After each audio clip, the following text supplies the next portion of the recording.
So Peretti's book, This Present Darkness, comes out in 1986. If you'd walked into a bookstore like the day before he came out, everything would have been romance novels. And really the idea was of the romance novels, the sort of message, which isn't always the best way to understand a novel, but that's a part of it.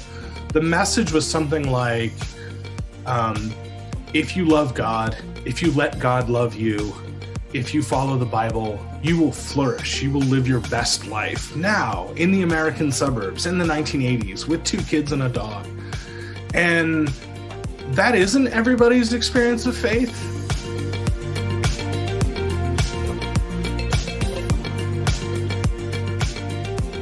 Welcome to Act in Line. You just heard Daniel Silliman, journalist and news editor for Christianity Today, speaking on his new book, Reading Evangelicals: How Christian Fiction Shaped a Culture and a Faith. Silliman argues that the formation of evangelical identity does not stem first from institutions or political stances. Rather, it comes from Christian fiction and the industry of Christian publishing and bookselling. Now, in light of this, he explores the questions, what is evangelicalism? And what is evangelical subculture? You can find additional resources in the show notes of this episode, as well as previous episodes on our website at acton.org/podcast. If you like this program, you can help us reach even more listeners by sharing it with a friend and leaving us a 5-star review on Apple Podcasts. We welcome your comments as well. Act in Line is available on Apple Podcasts, Google Podcasts, and Spotify.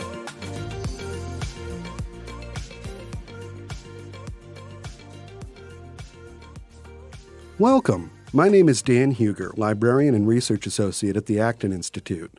Today I am joined by Daniel Silliman, news editor for Christianity Today.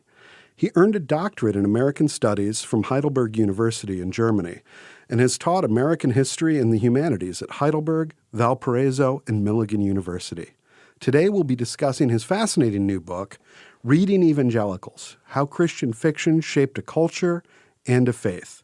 Daniel, welcome to Act in Line, and thank you for being with us. Thanks. Good to be here. So at the very beginning of your book, you make sort of a startling confession that you feel like you've gotten away with something here. I already feel like we're in the beginning of a heist movie. What do you feel you got away with in writing this book? And what was the score? What was the payoff for both yourself and for the readers?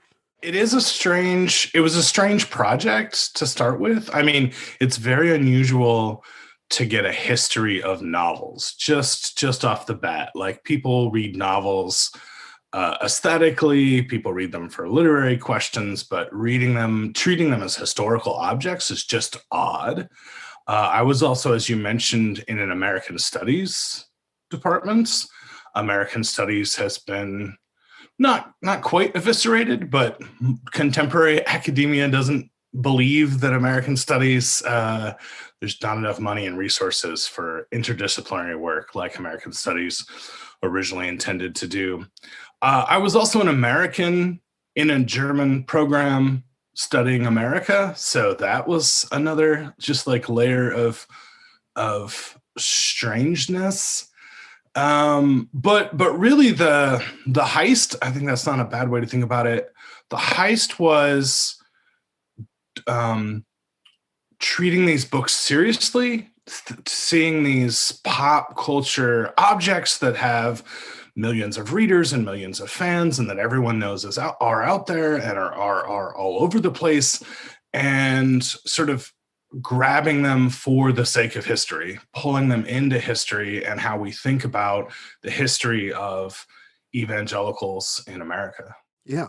Because evangelical is a very sort of contested term, and some see it like as a contemporary, as sort of an identity in crisis right now in many ways. And there are different ways that historians have tried to answer this question of sort of what is an evangelical. What are some of these definitions that you've seen out there, and where do you think that those definitions fall short? And why should we look to novels, into Christian bookstores, into culture more generally for those answers that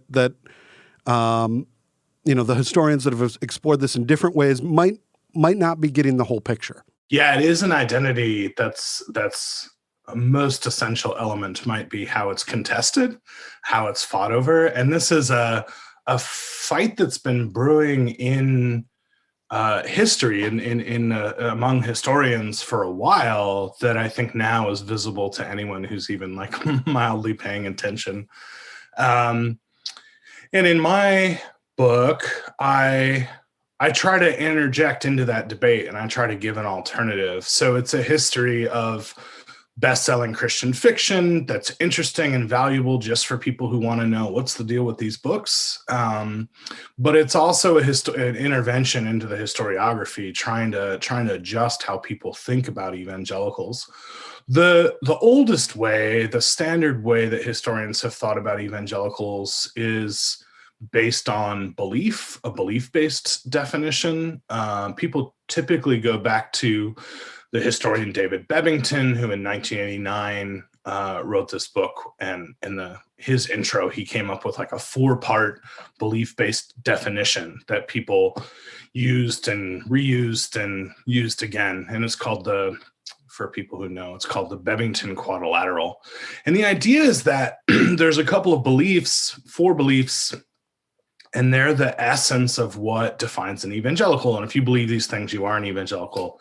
And if you don't believe these things, you're not. The problem with that approach is that it is essentialist, first of all. As a historian, I'm interested in change over time.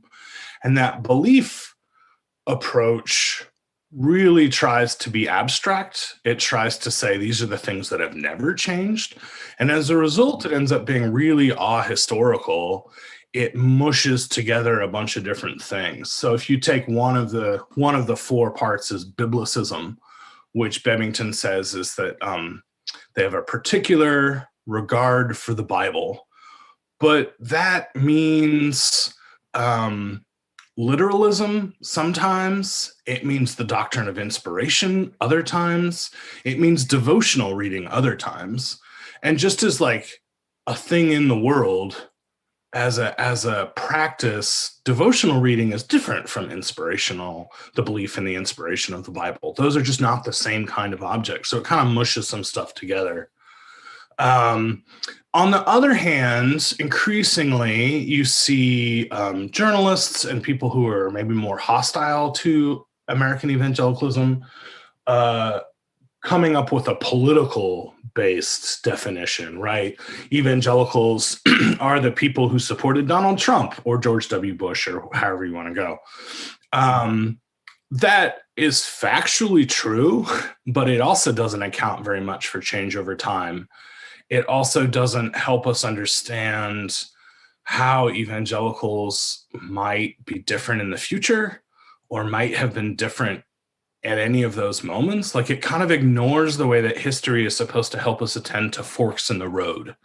So it's also essentialist. So my approach, and I'm not the only one who've gone this way, but my approach is to think about imagination and infrastructure, right? Think about the ongoing conversations that evangelicals have that pull them together from different denominations into this common, what academics call a discourse community, and then really pay attention to the physical structures, the real world structures that organize that conversation. I took bookstores and the book market as the important infrastructure I wanted to pay attention to. I don't think that's the only one. A celebrity preacher like Billy Graham serves that same function. Magazines serve that same function.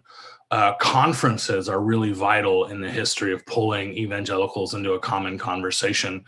But bookstores are a really good one and a really important one that help us see this trans-denominational religious movement in all of its multiplicity and in all of its contingency. Okay, so what we're looking to move away from these mere semantic definitions that might not fit either everyone who identifies or everybody who would, you'd naturally think, oh, this person's an evangelical, and yet for some reason, on some sort of semantic criteria, they don't fit. On the other hand, you can take these sort of semantic criteria and you could apply them back into history, maybe to people that everybody would understand as like, no, this is way before evangelicalism. This ties it up into, the movement, the movement itself, the institutions, and those questions of sort of like self and community identity. And I think it's a very fruitful approach and one that you've done a really nice job with here.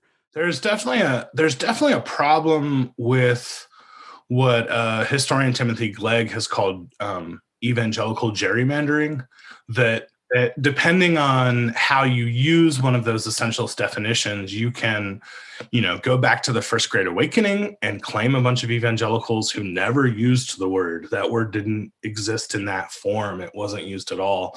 But then you can do other things like look at someone askance a little bit, someone you're maybe not as happy with, and say, oh, well, that person doesn't really count. So an example I use in the book, just to give people an idea of how this question of approach of imagination and infrastructure work, is in a family. In my family, we've talked a lot this last year about having a garden. And if you were trying to define who are these people, what are they about, you might say, oh, this is the people who talk a lot about their garden. But 2 years ago, we didn't have a garden. And 2 years from now, we might not have a garden. So you wouldn't want to ignore that topic of our conversation, but you want to understand, well, what's structuring that conversation? What are the forces in the world that pull those people together that they can have that conversation? And, with something like politics and evangelicalism, 100 years ago, the most politically important issue to this conversation was prohibition. That never comes up now. That's gone. We don't talk about prohibition anymore. On the other hand, we talk a lot about abortion, and that also might change, right? 100 years from now, that might not be an issue. So we have to think about the structures of the conversation and the organizing forces of the conversation, and not just content. So one of the really interesting things about the way you structure and organize your book and talk through the way that evangelicalism sort of structures and organizes itself is through these particular bestsellers. And these chapters aren't merely a discussion of sort of like plot points or the sort of like psychological or spiritual drama embodied in them, but also sort of what they say about the evangelical movement that they're arising from.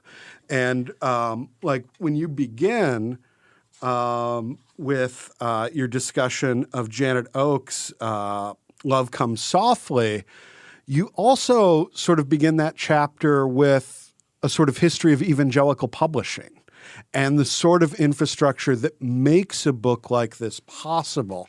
How does that sort of evangelical publishing emerge? I really wanted to get into that. That to me was part of what made the project interesting. I think there's a kind of casual way that normal people think a novel works, and that a lot of historians think a novel works, where they'll say, oh, this romance novel came out in 1979, and it's about our feelings about God and our personal relationship with God. So of course that appealed to evangelicals, but it was only possible for that novel to come out because of changes in the publishing industry. So the brief history is that religion publishing, for the most part, for most of American history, has been organized by denominations. So you get the big houses in New York, that when publishing emerges, some of which are still with us today, HarperCollins and so forth. And they publish a couple of religious books, but it's not that big of a market. It's actually like less than poetry. Like it's a pretty small category of books. So the denominations step into that and you get Methodist publishers and Presbyterian publishers and Mennonite publishers, and they really just serve the people who are part of their institutions. They use, the list of graduates from the seminary is your marketing list.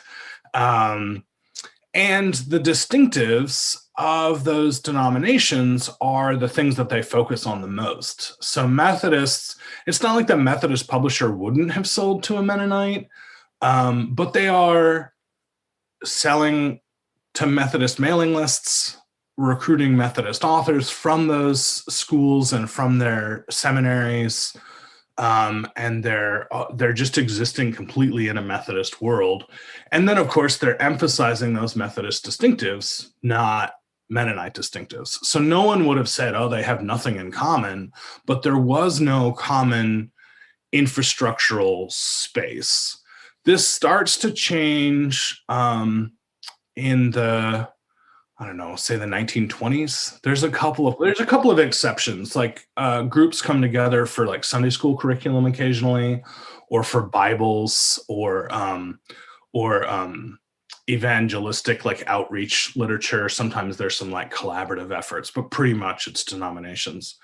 This starts to change with what we call the fundamentalist modernist controversies, when conservatives or self-defined fundamentalists in these various denominations start noticing in their sort of ongoing fight with the modernist in those same denominations that sometimes they have more in common with the fundamentalists in the other denominations than they do with the modernists in their own denominations.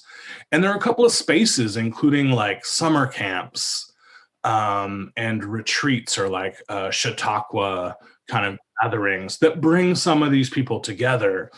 Grand Rapids becomes a big part of this story. Eerdmans and Zondervan, who are primarily serving Dutch Calvinists, realize, oh, some of our readers would be very interested in conservative Presbyterian books, or even like Reformed Baptist conservative books. And if we can figure out how to cross those lines, we can also then sell our books to this much wider audience. So one of the first examples is J. Gresham Machin, who is a Presbyterian who's involved in a fight with the Presbyterians over liberalism. And his book gets published by a mainstream publisher. I forget which one it is now that this happens, but the mainstream publisher kind of only thinks academics are going to be interested in this. And he's doing things in the book like talking about the difference in German theology between history and Geschichte, right? They're like, this is for academics. So they only advertise it to academics. And the Zondervan brothers, who have just split from their uncle Eerdmans and are going out on their own, are able to buy a bunch of these remaindered books really cheap, because they realize, oh, they're like Dutch shopkeepers in Grand Rapids who would totally be interested in this book if we sold it to them for $1. There are farmers in Iowa who are all about the difference between history and Geschichte. They're really interested in these kind of theological questions. So that is the first breaching of those denominational walls and the beginning of a book market that's broader than a denomination. Yeah. So you've got, on the one hand, you've got a lot of these, part of this is involved in religious controversies. Part of this is involved with sort of emerging, spiritual trends or sort of trans-denominational religious movements. How does fiction fall into this? We've talked about, theological controversies need, theological books. Where does, especially when you've got, in the late 19th, early 20th century, you have some massive bestsellers like Ben-Hur, subtitle A Tale of Christ. So you have these books that are sort of like religious fiction books that are big, but they're not necessarily like evangelical fiction. What makes a novel? What makes a religious novel, an evangelical novel in this sense. Yeah, so there definitely were evangelical novels if you define it based on they adhered to evangelical ideas or they promoted evangelical beliefs. Ben-Hur is not a bad example. There's also a bunch of like early romance novels that also have like an evangelical faith element in the beginning of the 19th century. These are mostly published by mainstream houses, New York City publishers. That evangelical market that I talked about that's emerging with places like Zondervan and Grand Rapids, it's mostly for ministers. So if you walked into a Christian bookstore in the 1950s or 1960s, it would be really heavy on theology, and the target audience would be seminarians and ministers, which makes sense, right? If you think of a normal church, the minister's library is probably bigger and more robust than the average person in the pew.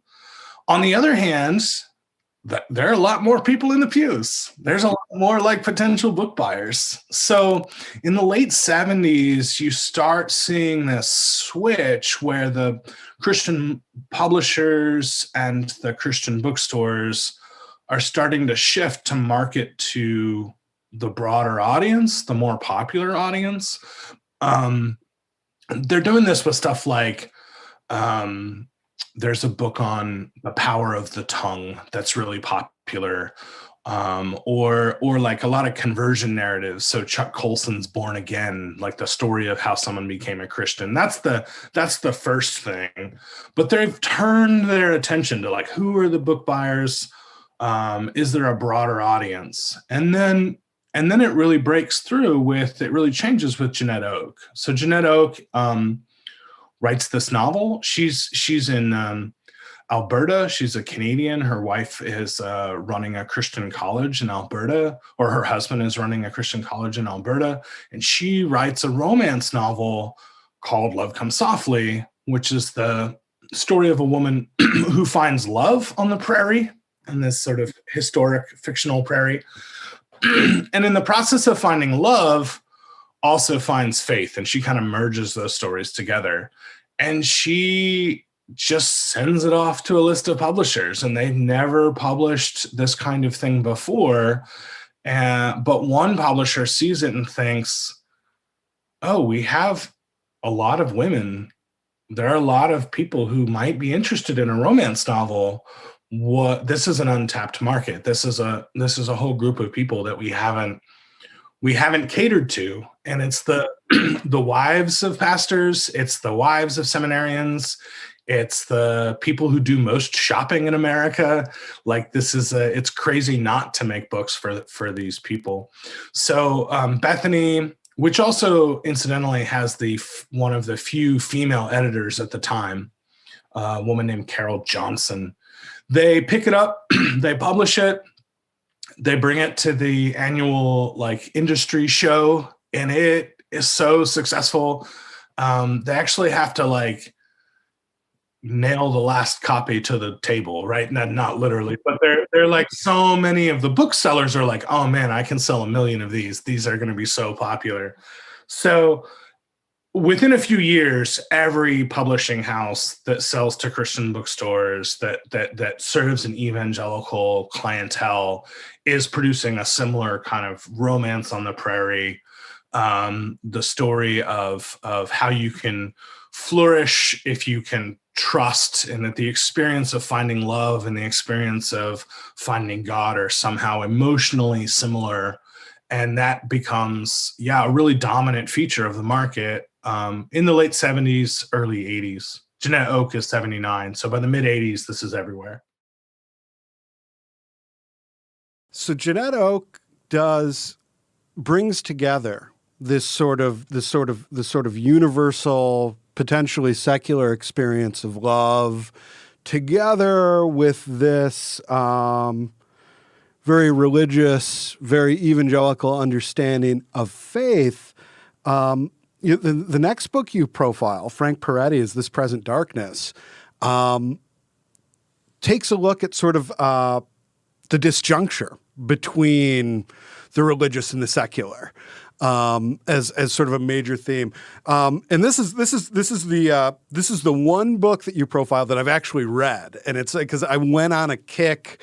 I was reading The Exorcist. I read Malachi Martin's Hostage to the Devil. This was just sort of, it was the supernatural thriller period in my life. How is this book different in mobilizing in the way it shapes the interests and the imagination of evangelicals? Yeah, well, the universal experience that Peretti is appealing to is the universal experience of fighting with your neighbor and kind of thinking that those people on the other side of the debate in your small town are stupid or maybe have some ill intent. Yeah, so Peretti's book, This Present Darkness, comes out in 1986. If you'd walked into a bookstore like the day before he came out, everything would have been romance novels. And really the idea was of the romance novels, the sort of message, which isn't always the best way to understand a novel, but that's a part of it. The message was something like, if you love God, if you let God love you, if you follow the Bible, you will flourish. You will live your best life now in the American suburbs in the 1980s with 2 kids and a dog. And that isn't everybody's experience of faith. That wasn't Frank Peretti's experience of faith. He was a burned out Pentecostal minister. He'd left or been forced out of his church. He'd gotten a job at a ski factory that was apparently terrible. And he just spent all of this time sort of really struggling and wondering like, what's wrong? What's wrong with my faith? So he imagines this story of spiritual warfare, of angels and demons, and imagines the sort of normal conflicts you'd have in a small town as also cosmic, supernatural conflicts. So he really tells evangelicals a story where the outcome of your faith of loving God and believing the Bible might be fighting with your neighbors. That could be like a sign that you are really committed to Christianity.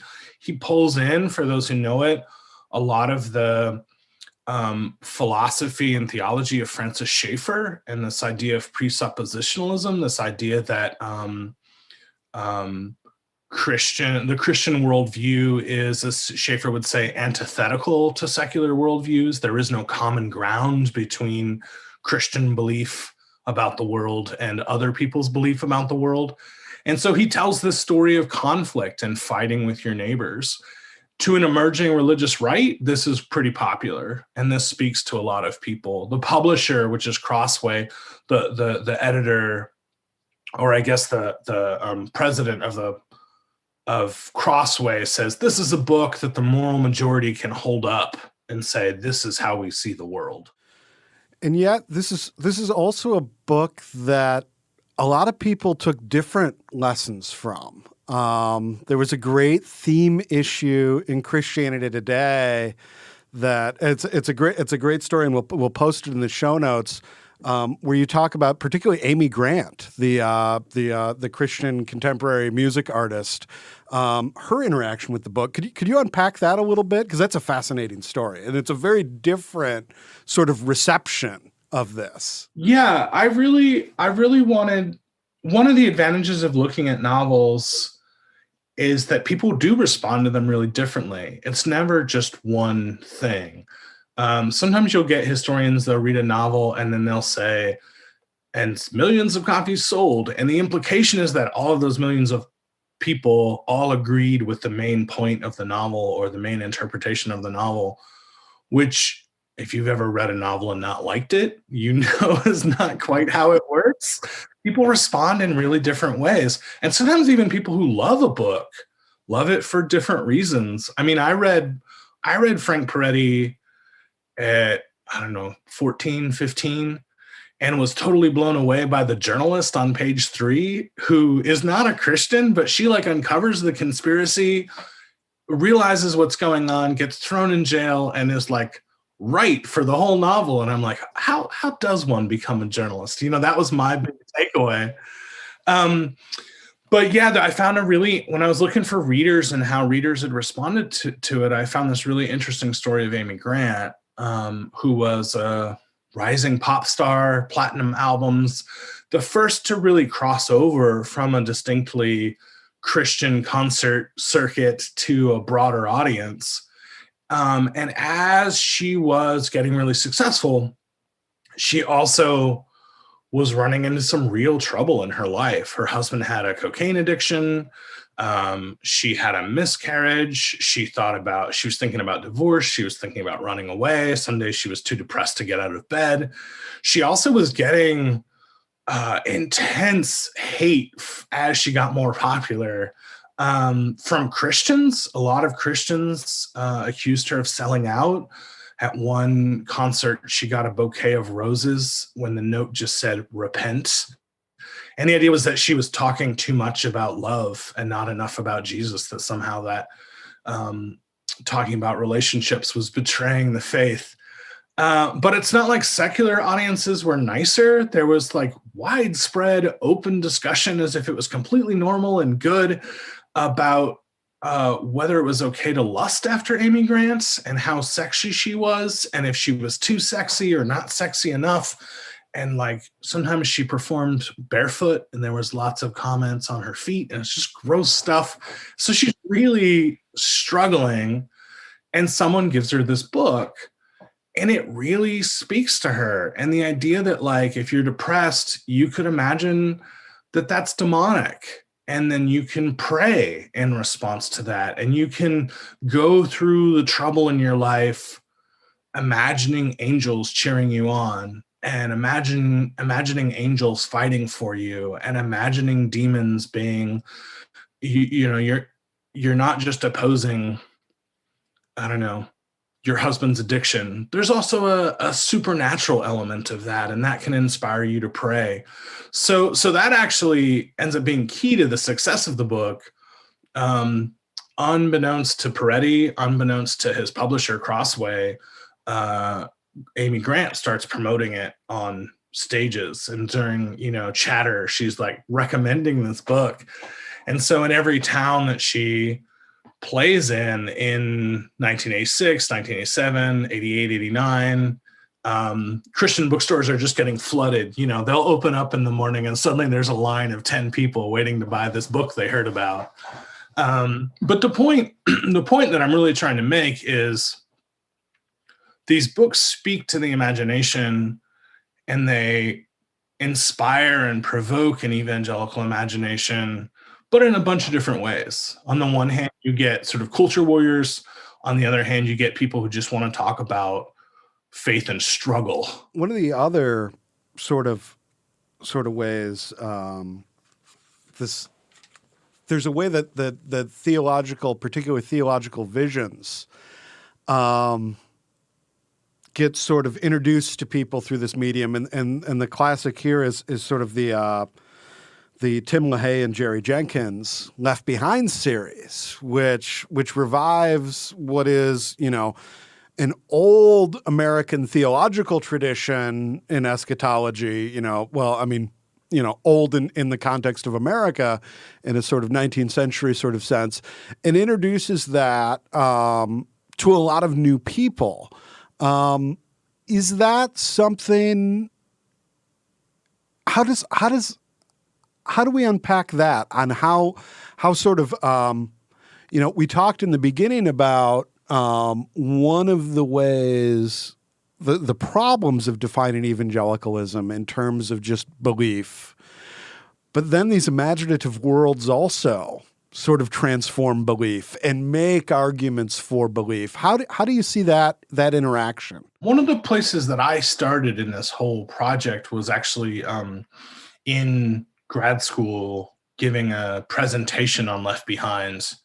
And I mostly focused at that moment on the theology. This is the history of this idea of the rapture, and maybe a secret rapture, and the rise of the Antichrist. And this, it became widely popular in the US after the American Civil War. And then my professor asked me at the end this question that totally floored me, and I did not know the answer to.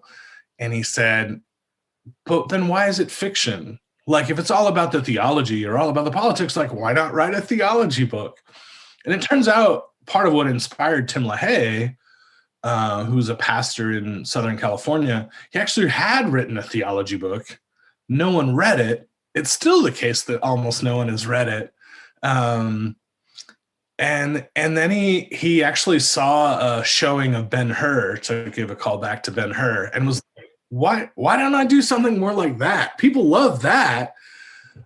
These theology books aren't really speaking to people.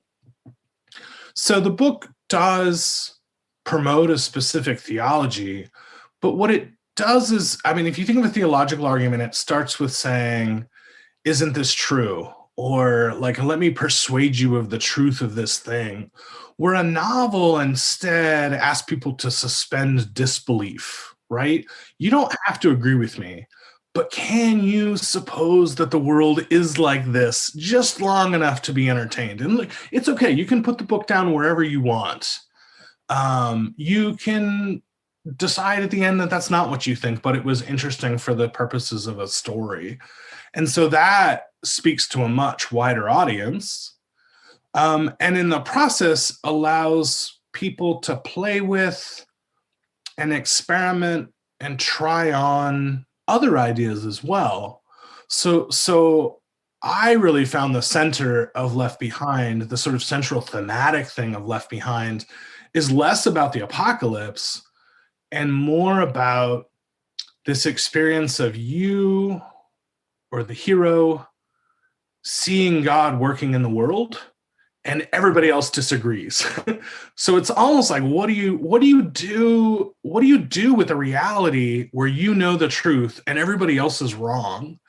And because of that, it actually pulls in a lot of apologetic stuff. Why do people reject the truth? What is the explanation, and how can people be persuaded to see God working in the world when you know that God is working in the world? So there's this spiritual conflict with Peretti. There is this this cultural conflict or epistemological conflict in Left Behind, and then there's interreligious conflict in Beverly Lewis and this sort of Amish romance, the bonnet rippers, as they're often described.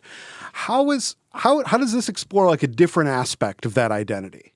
The fifth book or the fourth book I looked at was the first Amish romance novel, which became this wildly popular subgenre. I think at one point there was a new one published every 4 days. And if you go to like Barnes and Noble today, there's normally like a whole shelf of these books, more than any other type of Christian fiction, not just by Beverly Lewis. And they're Amish in character and in setting, but they're really evangelical in theme and content and who's producing them and who's reading them. They're Amish in the same way that like Regency romance are Regency, right? It's the imaginative setting that people are using. The tension or the conflict in Beverly Lewis is authenticity. How does my religious community inhibit me from being myself, or how does it enable me to be myself? And Amish romance novels go in both directions. Sometimes the religious community is the obstacle.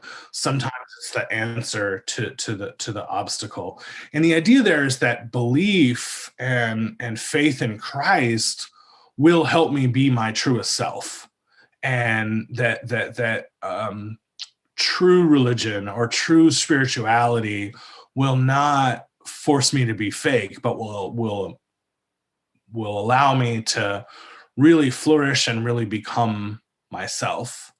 Now, notice, and you pointed this out, this is not the same idea that Frank Peretti is pushing, right? So if I say evangelicalism is about authenticity and loving other people, and through that process of community becoming who God wants you to be, or, people might know the old saying, God loves you and has a wonderful plan for your life. That's different than God loves you and his truth is totally antithetical to your neighbors and you should be fighting them. But evangelicalism ends up being all of these things at once in the Christian bookstore. And sometimes people pick and choose. Sometimes people find way to bring one or two or three of these things together. And that's, we talk about it being contested. It's also this sort of roiling experience inside. There's a lot of options. There's a lot of places to move and experiment and grow. And we see that in just how different these novels are. The last novel sort of puts us in a very, very sort of, I think brings us up to date on sort of where evangelicals, or many evangelicals, find themselves now with The Shack, which is a very different sort of emotional and spiritual landscape with very different sort of questions than these other books. Could you unpack that a little bit for us? Because it's a fascinating book and very strange. But I think also it obviously resonated with a lot of people in their own experience. I originally conceived of my book as going by genre, not by individual novel, that I'd have like a genre about romance and a genre about apocalypse. And I actually started that way. The Shack was one of those books that it wasn't clear what genre it was supposed to fit in. It's a really important book, but it starts out as a crime novel and then it sort of shifts into something supernatural. And it ends up being mostly the story of a man on a retreat with the Trinity. He goes to a shack in the woods and has experiences and long conversations with the three persons of the Trinity, who are represented as in human form that he's experiencing in these diverse human forms, which that turned out to be the most controversial part. So he portrays God the Father as a Black woman named Papa, and that raised a lot of eyebrows, and a lot of people called it heretical. But underneath all that, or when you read through all that, his story is about responding to abuse.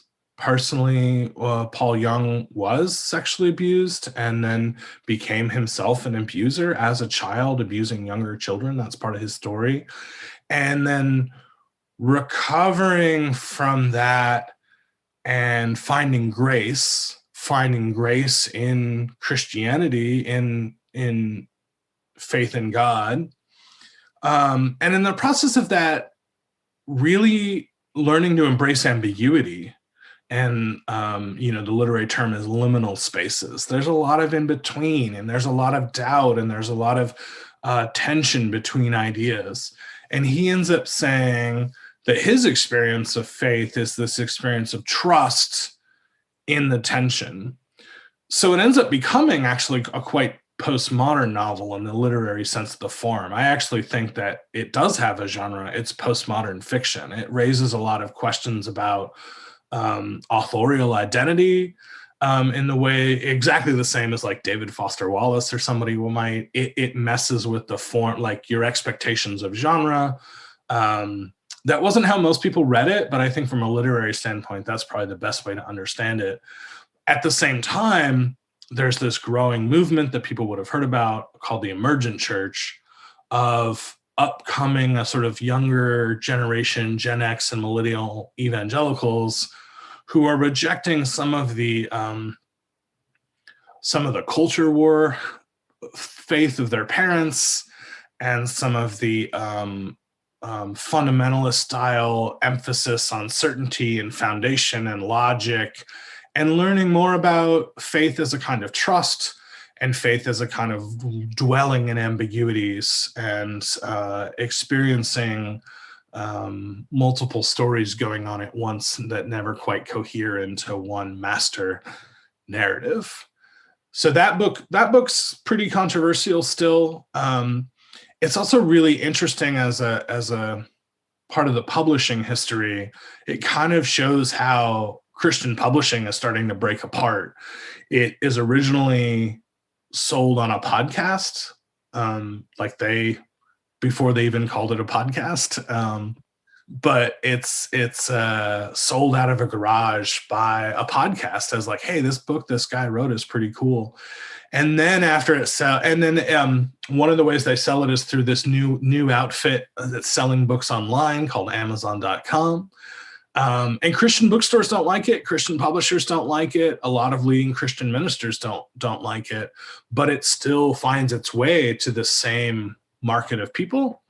And then it gets picked up by Hachette. So it's a French conglomerate that also publishes people like Joel Osteen and Joyce Meyer that says, hey, this book's pretty popular. It's being sold essentially as a self-publishing venture. We can make it big. So you really see with this story how the singular evangelical market is starting to fragment, and it's no longer as coherent as it used to be. And this brings us sort of full circle to sort of where your book begins, which is with the sort of going out of business sale at a family Christian bookstore in Mishawaka, Indiana. And publishing is an industry in general is one that's struggling. Sort of brick and mortar retailers in general are struggling. And this is hitting these Christian spaces, these Christian bookstores, these Christian publishers as well. If you're right, and if a major part of what evangelicalism is a product of these institutions and the imagination sort of fostered in these communities, what does it say about the future of evangelicalism when this traditional sort of mode of existence is one that we might be losing? It's not that evangelical people stop existing. It's not as if the evangelical imagination stops imagining. It's just that we had, in the second half of the 20th century, some infrastructure that held a lot of different things together all at once. And that created this space where people were living out their faith in these robust conversations that could go a lot of different directions. What happens now is that these books are still sold, but to smaller niches. So you don't get a mega hit bestseller. We haven't had a mega bestseller in evangelical publishing, evangelical fiction since The Shack. But people are still selling books. But today, if you walked in 1986 to a bookstore and you love Frank Peretti, it was sitting next to Francine Rivers. It was followed up by the Jerry Jenkins crime novel that he wrote after he finished with Left Behind. Today, if you go try and buy a Frank Peretti novel online, and they still sell, This Present Darkness sells 8,000 copies a year, I believe. But then the algorithm is going to say, oh, if you like this, I bet you'll also like this. And it's a much narrower band of things. So we still see evangelicalism imagining. It's just now that we have evangelicalisms. And the infrastructure that organizes conversations is not quite as broad as it used to be. It's not quite as diverse as it used to be. And you're getting a kind of breakdown where you get these people, and they don't necessarily talk. And this is something that you see in a lot of genre fictions. As part of the nature of publishing itself, the increasing popularity of self-publishing, and yeah, it'll be an interesting story to cover in the future in the pages of Christianity Today magazine. And you have given us a remarkable history of this past. Thank you so much for this book. I would highly recommend it to our listeners. The title is, again, Reading Evangelicals: How Christian Fiction Shaped a Culture and a Faith. Daniel, thank you so much for being with us. It was a blast. Thanks for talking. As always, thank you for listening. Our team loves putting this podcast together for you. It's encouraging to hear from our listeners. Feedback is incredibly important to us because it lets us know what you'd like to hear more of, including the kinds of topics you're interested in most. If you have comments, feedback, or ideas for a show topic or interesting guest, you can email our team at producer@acton.org. Until next week, for Acton Line, I'm Gabriel Jaja.